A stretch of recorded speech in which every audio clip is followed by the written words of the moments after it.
Et est-ce que vous avez eu du mal à obtenir vos témoignages? Parce que souvent au Maroc, les femmes dans les campagnes ne sont pas très ouvertes au dialogue, à s'exposer et à parler un petit peu de leur vie privée.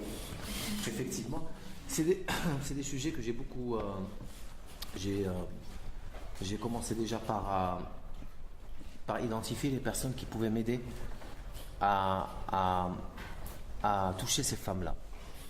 Au Maroc, nous avons une société civile exceptionnelle. D'ailleurs, si vous lisez l'introduction, j'ai rendu hommage à cette société civile parce que sans ces associations-là, ce livre n'aurait jamais vu le jour parce que ces associations étaient très crédibles envers les populations. Je parle d'une grande association qui aujourd'hui a beaucoup de problèmes, mais qui pour moi est une association importante.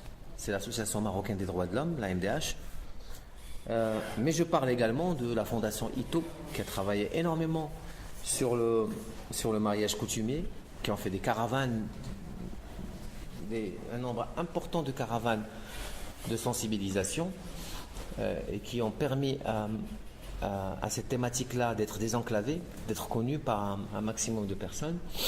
Et je parle de l'ADFM, l'Association démocratique des femmes marocaines, qui également font un travail magnifique de sensibilisation. Ils ont travaillé sur la traite des femmes, c'est eux qui m'ont d'ailleurs beaucoup aidé pour le faire.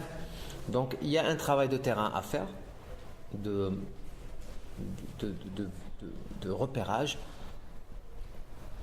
mais il y a également un travail avec la société civile locale qui, si elle te fait confiance, elle te facilite la tâche et elle te permet cette entrée chez les femmes qui n'est pas facile du tout, et pas facile à aborder si tu viens sans ce préambule. Et donc effectivement, dans ce cas de figure, ces associations m'ont beaucoup aidé à obtenir ces témoignages et à obtenir la vérité de la bouche de ces femmes. Et quand vous allez justement en mission dans ces campagnes, est-ce que vous y allez seul ou est-ce qu'il y a avec une équipe, des gens qui sont avec vous? Non, moi je suis un solitaire. Je pense qu'un enquêteur en général est un solitaire.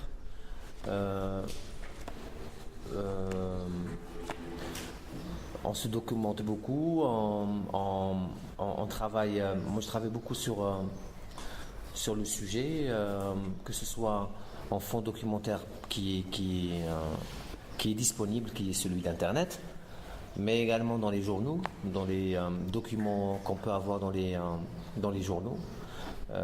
Les quotidiens travaillent beaucoup sur ces sujets-là et en général ils ne font qu'effleurer le sujet. Donc on peut avoir, surtout arabophones, des informations dedans. Et puis il y a les bibliothèques avec les informations disponibles. Et puis le terrain. Là, le terrain, quand on fait le terrain, on a besoin de respecter ce terrain. C'est-à-dire, on ne va pas faire un terrain qui parle des femmes ou de la précarité féminine, comme si on part en voyage. Il faut être attentif au terrain, il faut l'écouter, il faut le respecter. Et il faut aussi, quand on voit l'impossibilité de faire une chose, accepter cela. Il y a des sujets que j'avais programmés dans d'autres femmes que j'ai pas pu faire pour des raisons diverses. Un des sujets, c'était sur une ville qui s'appelle Boumia. Et c'était sur la prostitution dans cette ville. Et quand je suis parti, j'ai trouvé que les gens étaient tellement dépités par tout ce qu'on a écrit sur cette ville-là, des journalistes qui n'ont pas fait leur boulot tel qu'il le faut et qui ont un peu terni la réputation de cette ville. Et donc je me suis retrouvé avec des gens qui étaient blessés. J'ai accepté. J'ai passé 2-3 jours avec eux. Je me suis dit, écoutez, on oublie tout ça, on passe 2 jours, on papote, vous me parlez des problèmes de la région, je découvre une région.